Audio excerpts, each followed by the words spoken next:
उसके बाद में कहते हैं सखी सपदि सखी बचो निशम्य मध्य।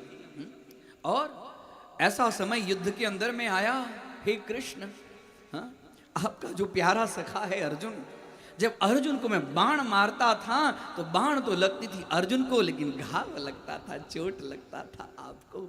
और अर्जुन को जब बार बार में बाण मारता था और उसके चोट से जब आपको सहन नहीं हुआ, तो उस समय नजदीक में आप रथ पर से उतरकर, और वहां एक रथ का पहिया पड़ा हुआ था, और वो पहिया लेकर आपने तो प्रतिज्ञा कर ली थी, शर्त कर लिया था कि मैं युद्ध में शस्त्र धारण नहीं करूंगा, लेकिन मैंने भी प्रतिज्ञा कर लिया था कि हरि ही न शस्त्र गहाऊं तुम में गंगा सुत न कहाऊं। हरि को जब मैं शस्त्र नहीं धारण कराऊंगा तब तक मैं गंगा पुत्र नहीं कहाऊंगा। मेरी शर्त को पूरा करने के लिए आपने उस शर्त को तोड़कर मेरे ऊपर में रथ का पहिया लेकर दौड़े, और उस समय झट से अर्जुन आपका चरण पकड़ रहा था। ऐसे स्वरूप का मैं ध्यान करता। बोले कृष्ण कन्हैया लाल की। अलग अलग अलग अलग प्रकार की, हाँ? और मेरी प्रतिज्ञा पूर्ण करने के लिए आपने अपनी प्रतिज्ञा तोड़ दी। अब विजय रथ कुटुंब आत्मतोत्रे भगवत दर्शन से, हे भगवान, आपके दर्शन से मुझे सारूप्य, मतलब आपके जैसा ही, सारूप्य का अर्थ होता है हाँ सदृशः रूपः। हे प्रभु, आपके जैसे ही रूप का मुझे सारूप्य मोक्ष की प्राप्ति हो, एतदर्थ आपके चरणों में मैं प्रणाम करता हूँ। और ललित गति विलास बल गुहास, रास लीला के समय में ललित गति, आपकी जो गति थी, ललित मतलब सुंदर, विलास आपका जो हास्य जो था, मधुर मधुर हास्य, उस मुस्कान को देखकर बड़ी बड़ी बड़ी बड़ी गोपियां आपके ऊपर में जैसे पुष्प के ऊपर में भंवरे के झुंड आ जाती हैं, वैसे ही आपके मंद मंद हास्य के ऊपर में जो सारी गोपियां थी वह रिझ जाती थी, टूट पड़ती थी। ऐसा जो आपका स्वरूप है, उस स्वरूप का मैं चिंतन करता हूं। और मुनि गण नृपवर्य संकुलाते, जब मेरे युधिष्ठिर ने जब राजसूय यज्ञ किया था, राजसूय यज्ञ में आपने, आपकी अग्रज तो पूजा हुई, लेकिन पूजा होने के बाद में भी सारे लोग, सारे ब्राह्मणों का जूठन आपने उठाया था प्रभु। इस स्वरूप का मैं राजसु यज्ञ युधिष्ठिर कीनो तामे जूठन उठाई, उसमें जूठन उठाने का काम प्रभु आपने किया था। इस स्वरूप का मैं ध्यान करता हूं। और तमिह महमजम शरीर भाजाम हृदय हृदय धिष्ठित आत्म। हे भगवान, अनेकों में, जैसे सूर्य तो एक ही हैं, लेकिन सब अनेकों दृष्टि से वही देखे जाते हैं, और सभी के दृष्टि में देखने के कारण एक होने में भी अलग अलग अलग अलग रूप में विभाजित होते हैं, प्रकाशित होते हैं। वैसे ही हे प्रभु, हैं तो आप एक ही, लेकिन सभी के शरीर में आत्मस्वरूप होने के कारण अलग अलग अलग अलग रूप में भाषित होते हैं। ऐसे आत्मस्वरूप जो आप हैं, आपके चरणों में मैं कोटि कोटि इस तरह से 11 श्लोकों में अलग अलग भावों को प्रदर्शित करके भीष्म पितामह बोले बस अब इनके आंखों से एकदम, और भगवान श्री कृष्ण के ऊपर में देख रहे हैं, और देखते ही देखते कृष्ण एवं भगवती मनोवाग दृष्टिवृत्तिभिः, मन वाणी दृष्टि, मनोवाग दृष्टिवृत्ति भी सभी के द्वारा आत्मन्यात्मना वेश्य, आत्मन्यात्मना वेश्य, जो भीष्म पितामह के शरीर में से एक तेज निकला और वो तेज भगवान श्री कृष्ण के हृदय के अंदर में आत्मन्यात्मनावेश्य सोन्तः श्वास उपारमत। श्वास जो गई, सब देखते रह गए। जैसे इनका शरीर छूटा, आकाश से पुष्पों की वर्षा होने लगी। बोलिए कृष्ण कन्हैया लाल की जय। इस तरह से भीष्म पितामह ने शरीर छोड़ा, अंत्येष्टि कर्म की। महाप्रयाण इनके लिए, शरीर छोड़ना ने इनके लिए महाप्रयाण शब्द कहा। उसके बाद में बड़ी सुंदर कथा शुद्ध जी कहते हैं कि आपको, कहते हैं कि सुखदेव जी ने राजा परीक्षित की कथा सुनाई, आपने तो परीक्षित का छोड़ ही दिया और भीष्म पितामह की बात चर्चा कर दी। शुद्ध जी कहते हैं वक्ता का जो मन जिस किसी विषय में यदि एक बार लग जाए तो वह उसमें जो उसका उसके मन के अनुकूल जो विषय होता है उस विषय में वह बह जाता है। सुध जी का मन भगवान श्री कृष्ण के विषय में इतना बह गया कि राजा परीक्षित के विषय में। अब राजा परीक्षित जो गर्भस्थ यहां भगवान श्री कृष्ण अंत्येष्टि कर्म करके उसके बाद में बोले बुआ अब मुझे जाने दो। और भगवान जाने के लिए तैयार हुए। अर्जुन को कहते हैं कि अर्जुन, तुम्हारे घर में तुम्हारे राज्य में तुम्हें बहुत वर्षों तक रहा, तुम्हें भी अब मेरे घर मुझे छोड़ने के लिए जाना चाहिए। बोले अवश्य मैं चलूंगा। और भगवान श्री कृष्ण के साथ में अर्जुन गए। 7 महीना तक वहां रहे। 7 महीना तक यदि रहे, उसके बाद में जब आए नहीं तो युधिष्ठिर के मन में बार बार चिंतन होने लगा कि अभी तक अर्जुन आए क्या नहीं। और इनके अंदर में अनेक प्रकार का अपशकुन होने लगा। बिल्ली रोने लगी, कुत्ता रोने लगा, सियार मुंह से लार निकालने लगा, कौवे सब कांव कांव कांव कांव सब करने लगे। युधिष्ठिर का मन एकदम व्याकुल। भीम से ऐसी बातें करते ही थे कि देखे राजमहल के अंदर में जैसे अर्जुन को किसी ने लूट लिया हो।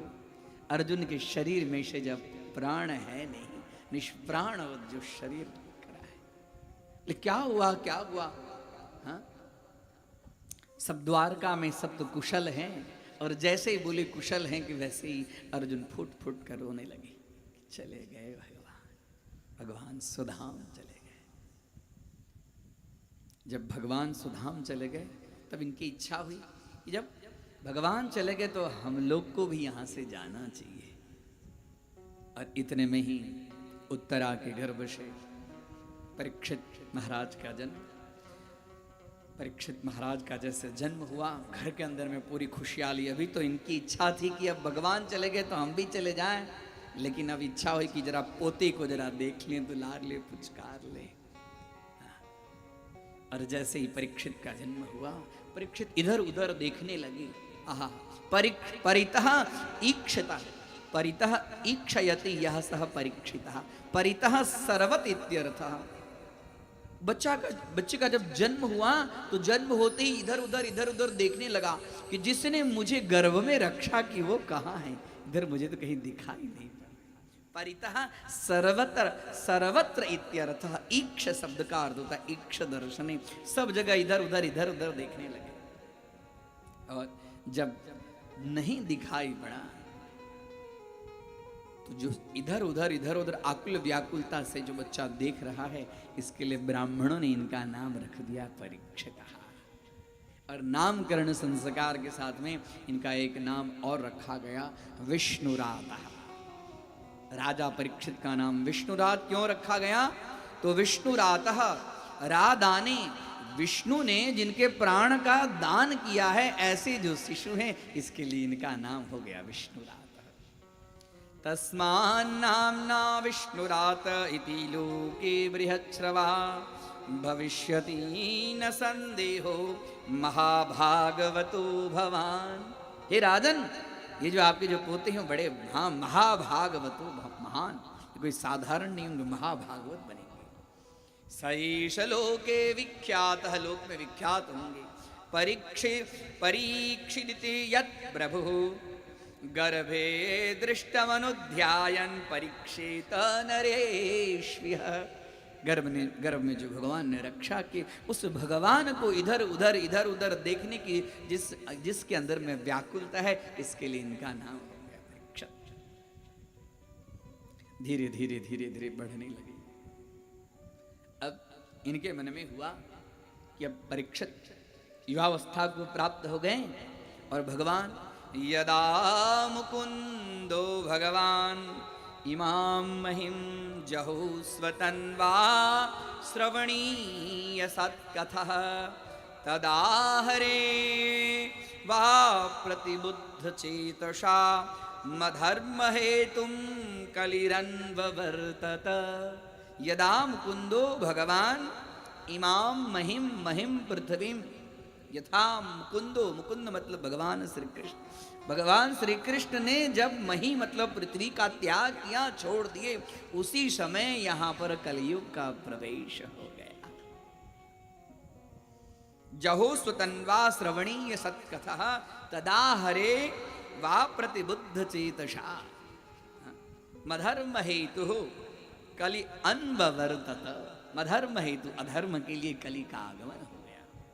जब कली का आगमन हो गया तो अब हम लोग को भी यहाँ से चले जाना चाहिए, क्योंकि पांचों पांडव भगवान के ही, हाँ, भगवान के अंश स्वरूप हैं।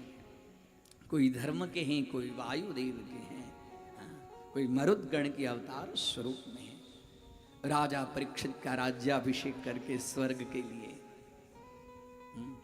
बद्रीनाथ में आगे स्वर्ग द्वार है। इस स्वर्ग द्वार का दर्शन इन आंखों से आगे दिखाई नहीं पड़ता है। अभी भी स्वर्ग द्वार लिखा है। बद्रीनाथ गए, आगे युधिष्ठिर, फिर भीम, अर्जुन, सहदेव, नकुल, और उसके बाद में द्रौपदी, और साथ साथ में एक श्वान मतलब कुत्ता। अब जैसे आगे गए, आगे जाते जाते द्रौपदी का एकदम, वहां तो खाई वाला रास्ता, बद्रीनाथ में एकदम खाई वाला रास्ता। जाते जाते जाते द्रौपदी का पांव पिछड़ गया, द्रौपदी खाई में गिरी। नकुल कहे भैया भैया भैया, द्रौपदी गई। बोले द्रौपदी को बड़ा क्षत्रियाणी का अहंकार था, क्षत्रियाणी का अहंकार। व्यक्ति के पतन का कारण होता है अहंकार। जीव में जब अहंकार हो जाए तो उसका पतन होता है। इसके लिए कभी भी अहंकार नहीं करना चाहिए। कुछ दूर आगे जाने के बाद में नकुल का भी पांव पिछला। सहदेव का एक भैया गया, नकुल, बोले नकुल को भी बड़े अपने सौंदर्य के ऊपर में सुंदरता, नकुल बड़ा सुंदर था, सौंदर्य के ऊपर में उसका अहंकार था। कुछ दूर और आगे जाने के बाद में सहदेव गिरे।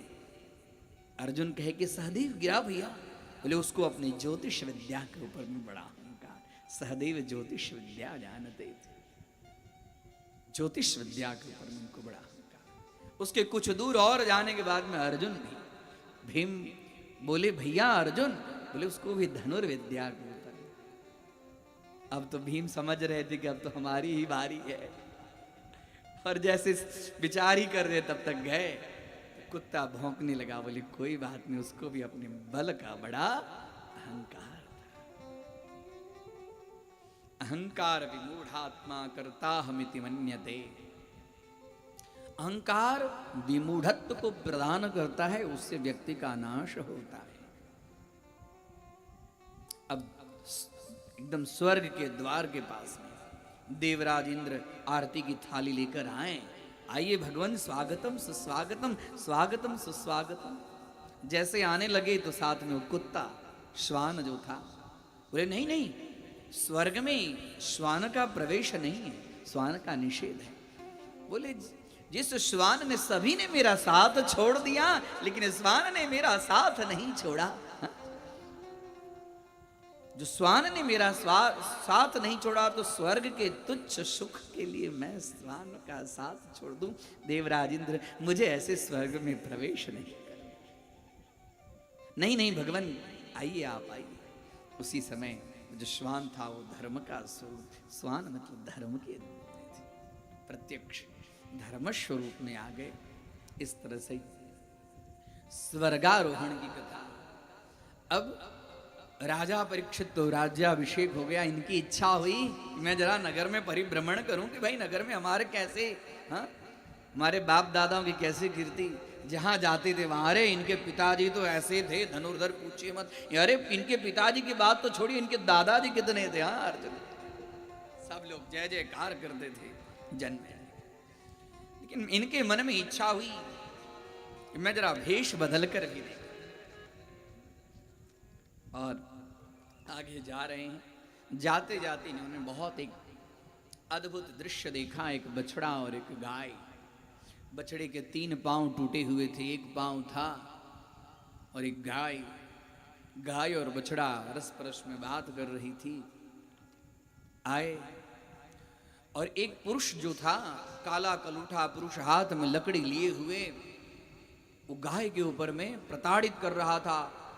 ले, तू कौन है? मेरे राज्य में गाय को मारना निषेध है, तू कौन है, तू कौन है? और तू खड़ा हो गया। राजन पूछते हैं, अरे वृषभदेव, आपके तो 3 पांव टूट गए, आपके तो 1 ही पांव है, ये दशा आपकी किसने की? तो बोले क्या कहूं,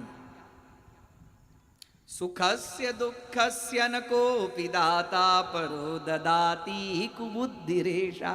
मैं अपने दुख की बात क्या कहूं, समय तो किसी को छोड़ता नहीं है। जन्यानाम जनकः कालः जगतामाश्रयो यतः। सभी का पिता तो काल है, जो मैंने जैसे कर्म किए वैसे मुझे भोगना पड़ रहा है, मैं अपनी बात क्या कहूं? राजा परीक्षित बोले, नहीं मैं समझ गया, अब आपको कहने की जरूरत नहीं है, आप साक्षात धर्म है और ये धरा है, और ये इसको कौन मार रहा है? और जैसे बोले इसको कौन मार रहा है, तुरंत वो जो काला कलूटा पुरुष था हाथ में दंड छोड़ा, और दंड छोड़ते ही राजा परीक्षित के चरण स्पर्श किया।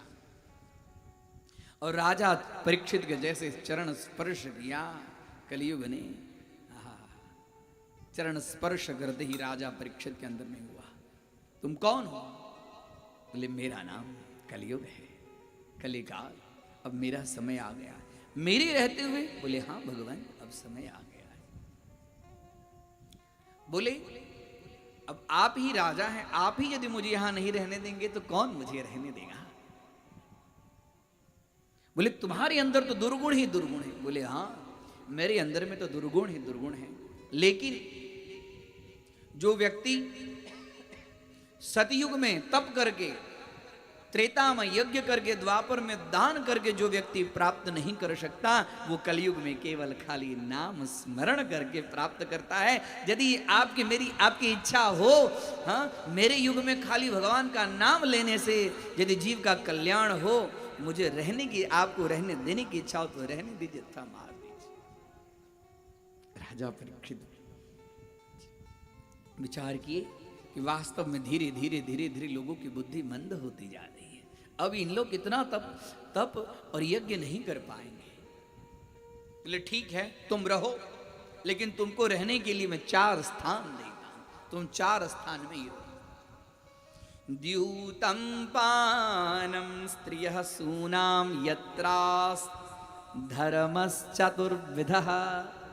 हे कलिकाल, जहां पर द्यूत क्रीड़ा मतलब जुआ हो वहां पर तुम निवास करो। द्यूतम पानम, जहां मद्यपान हो, मदिरा का पान हो, वहीं तुम निवास करो। और स्त्रियः, जहां पर स्त्री प्रसंग हो, जहां पर वैश्यागमन हो, वहां पर ही तुम रहो। और सूना मतलब हिंसा, सुना शब्द का अर्थ है हिंसा। जहां पर मार काट हो वहीं यही 4 जगह तुम रह सकते हो, और अन्य जगह तुम्हें रहने के लिए जरूरत। बोले हे भगवान, ये सब 4 तो बड़े खराब खराब खराब, कोई एक तो हमारे लिए अच्छा स्थान बताइए। पुनश्च याचमानाय जात रूप मदात प्रभु। पुनः याचमाना, फिर से याचना की, कुछ अच्छा एक हमारे लिए। तो जात रूप मदात प्रभु, हे प्रभु मुझे एक अच्छा स्थान बताए। उस समय बोले जात रूप। जात रूप अर्थात जात रूप नाम है सुवर्ण का, सुवर्ण का। हिरण्यवर्णाम हरिणीं सुवर्ण रजतस्त्रजाम चंद्राम हिरण्मयीं लक्ष्मीं जात वेदोम आवह। श्री सूक्त में जात वेदोम आवह, जात रूप शब्द का अर्थ होता है स्वर्ण। और जैसे ही कलयुग ने अपने स्वर्ण में अपना स्थान, बोले बस अब मेरा काम हो जाएगा। और बोले जैसे वहां से अब चलने के लिए शुरू किए, लेकिन परीक्षित के मन में हुआ और कुछ नहीं, कलयुग में जीव का कल्याण कैसे हो, इसके लिए कलयुग के अंदर में जो चीज है वो सबसे श्रेष्ठ चीज है कलौ केशव कीर्तना। कलौ केशव कीर्तना। कलयुग में जीव यदि केशव का कीर्तन करेगा तो उसका उद्धार हो जाएगा। हाँ? बहुत सुंदर। भगवान के नाम यदि भगवान का नाम संकीर्तन किया जाए कलयुग में, हाँ? कलयुग में अब आदमी न तप कर सकता है, न यज्ञ कर सकता है, न दान कर सकता है, खाली भगवान नाम। हाँ? कलयुग केवल नाम आधारा, सुमेरे सुमेरे नर उतरहि पारा। कलयुग केवल नाम आधारा, सुमेरे सुमेरे नर उतरहि पारा। अच्युतं केशवं राम नारायणं कृष्ण दामोदरं वासुदेवं हरिं। अच्युतं केशवं राम नारायणं कृष्ण दामोदरं वासुदेवं हरिं। कौन कहते हैं भगवान आते नहीं, कौन कहते हैं भगवान आते नहीं, तुम मीरा के जैसे बुलाते नहीं। गाइए। अच्युतम केशवं कृष्ण दामोदरम राम नारायणम जानकी वल्लभम। राधे। कलयुग में भगवान का नाम, कलयुग केवल नाम आधारा, बस नाम लीजिए। कृष्ण कृष्ण, अच्युत अच्युत, केशव केशव, माधव माधव। बस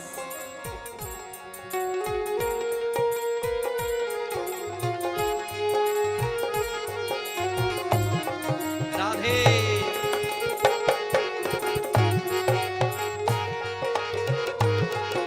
श्री राधे।